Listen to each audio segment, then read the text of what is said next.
Cebu City, and we're gonna go take the ocean jet. So together with me is my older son, Rap, and we're gonna go to Bohol to see the Chocolate Hills, Tarsier, Panglao Beach. We already have a contact in Bohol. My cousins lives there, so they are the one who will arrange the transportation, and I will be able to visit my cousin who has a shirt business. From here in Cebu Terminal 1, we're gonna go take that ferry going to Bohol. We are here now in Terminal 1, passenger Terminal 1 in Cebu City.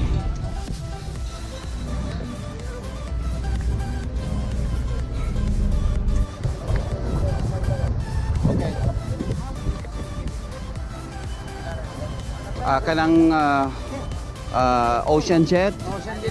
We're gonna go buy a ticket for ocean jet for 8 o'clock route.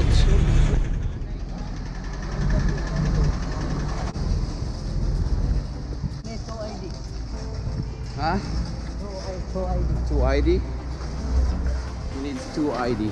So from Terminal 1 there is like a ticketing office that you can buy your tickets going to Cebu or anywhere in Visayans like Tagbilaran or Ormo. This is the place that where you're gonna go and buy your ticket. So they even have like Iloilo, Calapan, and all other islands in the Philippines. Some people that will actually come to you and help you buying your ticket. You're gonna need to present a valid government ID for you to get in the port. For Tagbilaran at 8 a.m. departure sharp for Tagbilaran Ocean Jet. Usually you're gonna have to go through the security when you get into the port. Here we go.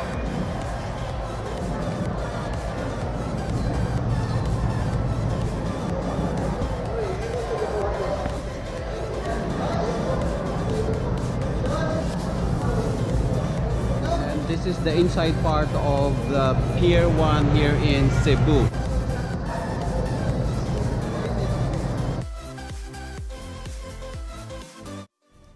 While waiting for your embarkation, there is also a lot of souvenir shops inside the port as well as a coffee shop.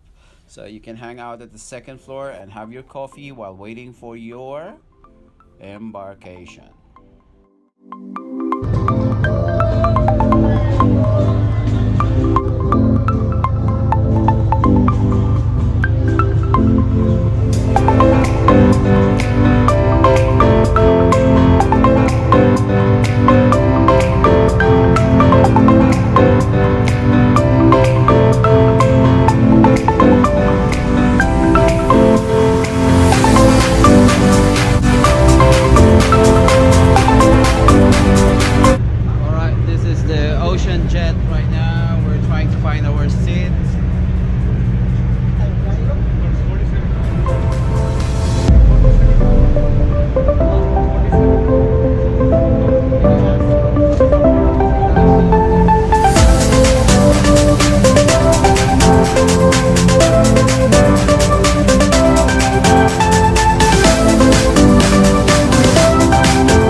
How many persons, sir? Just two.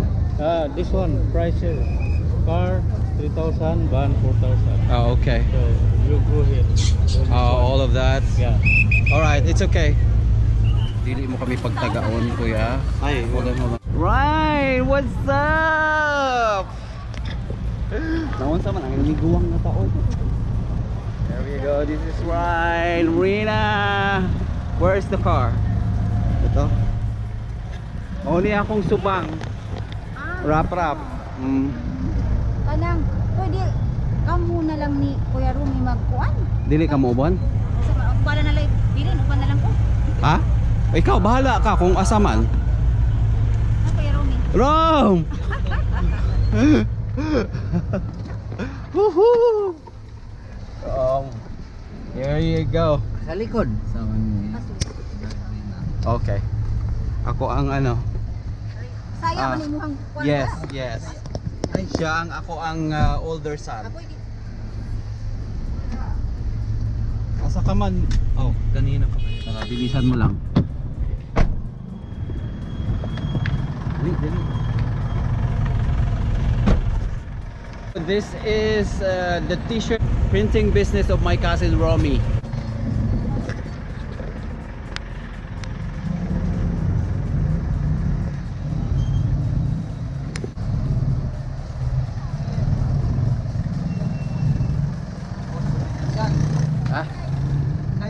Hey, how are you? She's still calling me sir. There we go. Woo. This is Uncle Romy. We're gonna go inside his tailor shop. My cousin Romy's tailor shop. There we go. I'm gonna go inside here. I'm gonna show you where they do the production. Right here. And they're doing the printing now. I have to really, there we go. Those are the jerseys. And that is a personal business here in Bohol.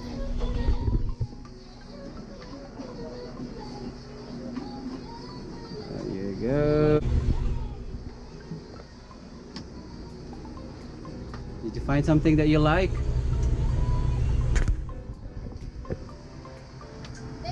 We're gonna have to pay. Grabe. We are actually on the way right now to the Chocolate Hills here in Bohol. It's from Tagbilaran. It's gonna be an hour away.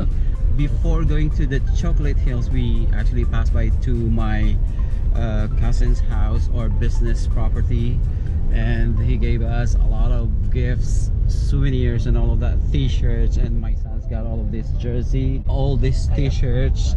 So generous, and we thank you for that.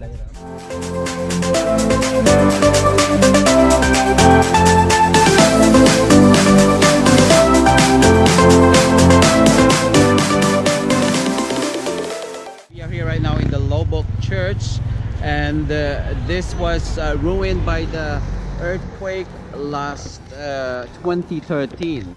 San Pedro Apostol Parish Church, also known as Lubok Church, is a Roman Catholic church in the municipality of Lubok, Bohol, Philippines, within the jurisdiction of the Roman Catholic Diocese of Tagbilaran. After the Jesuits established the Christian community in Baclayon, they moved to Lubok and established a second Christian settlement in Bohol.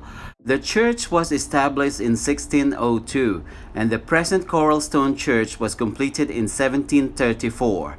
And because of its strategic location, it became the center of the Jesuits' mission in Bohol area in 1768. Upon the expulsions of the Jesuits, the town was transferred to the Augustinians' Recollects.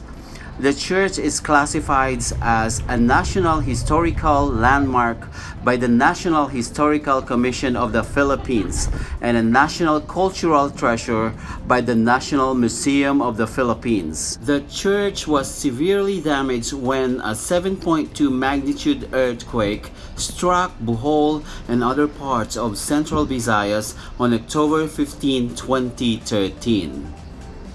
Across the Lubok Church is the famous Lubok River. Right behind me is the Lobok River. The Lobok River is a river in the Bohol province of the Philippines. It is one of the major tourist destinations of Bohol. The source of the Lobok River is located in the town of Carmen, almost in the center of Bohol. As we continue our one-day tour in Bohol, we pass through the Bohol man-made forest. It is the first and only man-made forest in the Philippines. It is mainly composed of mahogany trees and about 2 kilometers stretched densely in towns of Bilar and Lubok.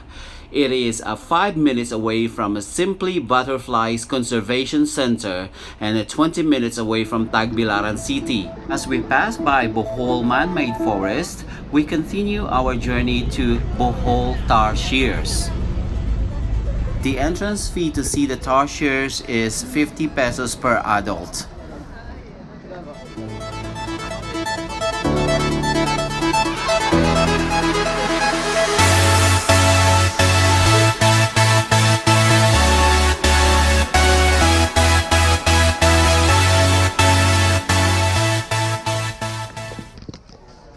This is the home of the Tarsiers here in Doña Aurora Villar in Bohol.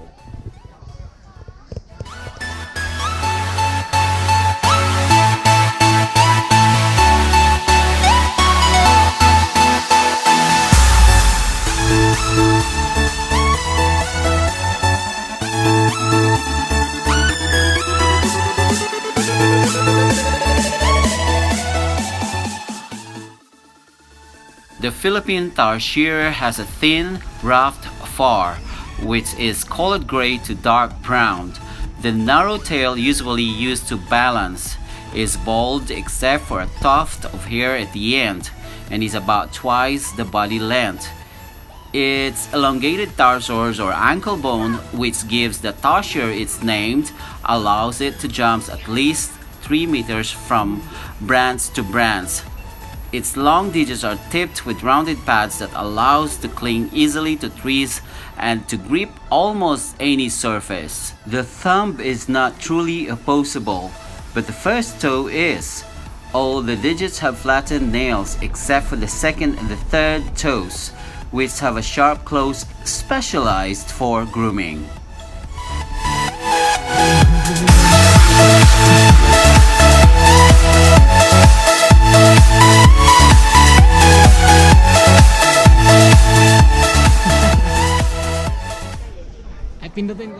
And now it's time for Bohol's highlights, the Chocolate Hills.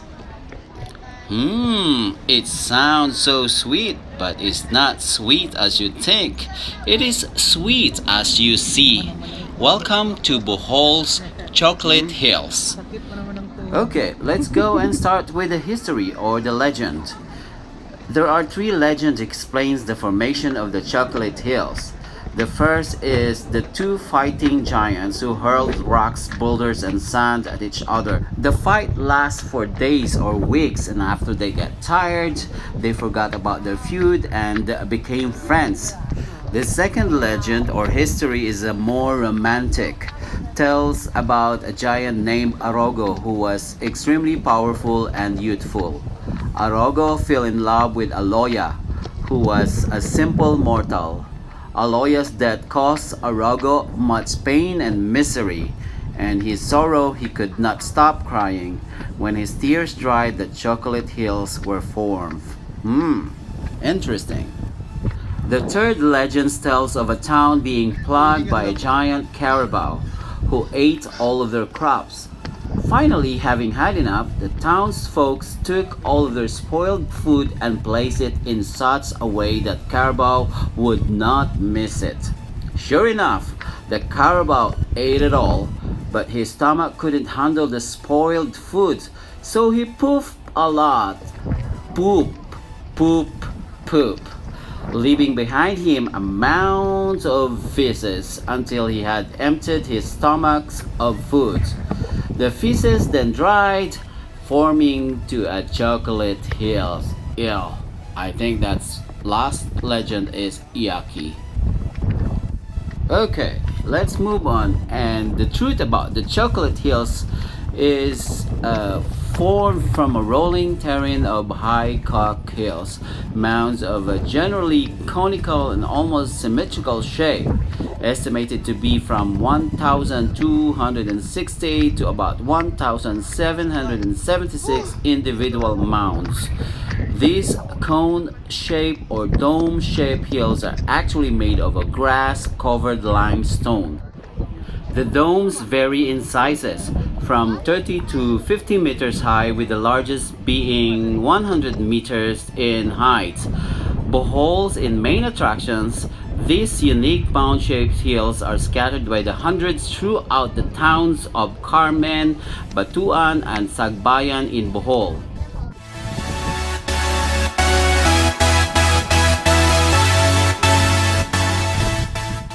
Kaya yung mga lupa, yung kim nila, tapos nagbatuhan sila. Tapok. Kaya yun, nagawang chocolate hills. During the dry season, the grass-covered hills dried up and turned chocolate brown. This transforms the area into seemingly endless rows of chocolate kisses. The branded confection is the inspirations behind the name Chocolate Hills.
Our last stop in Bohol, Philippines is Sandugo.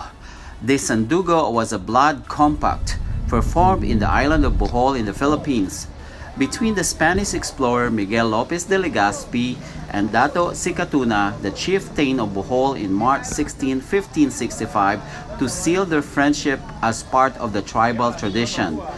This is considered as the first treaty of friendship between the Spaniards and Filipinos. Sandugo is a Visayan word which means one blood.